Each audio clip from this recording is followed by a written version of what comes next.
Attorney Rachel Gruetzner here with another Family Law Friday. This week I'm answering the question of what should I do if my ex talks bad about me to the kids? This is a really hard one. And the first thing you have to remember if you find yourself in a situation like this where your ex badmouths you to your children is that you can only control what you do. You can't control what someone else does. You always want to keep that in mind when you're deciding how to deal with these kinds of situations.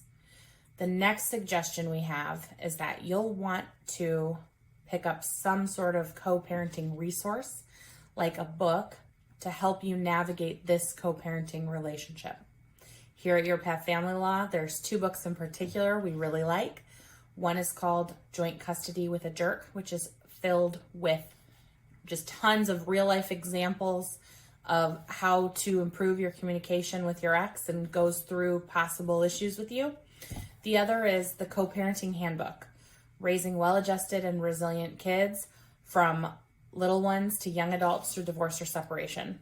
But those are just two we like. Honestly, go on Amazon. There are hundreds of books in this regard.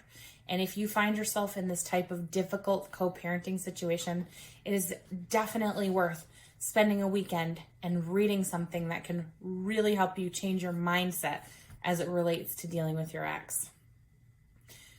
The second thing is you should talk to your ex about it, just as politely as possible, if it's possible for the two of you to communicate whatsoever, and to say, you know, our child said this to me.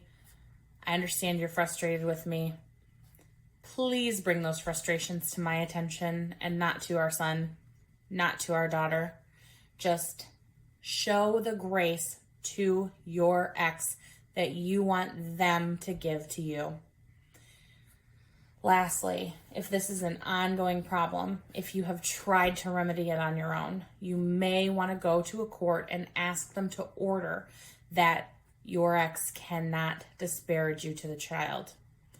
It's very important, if that's the situation that you're going to pursue, that you think about how you can come up with the evidence that you need to support your request.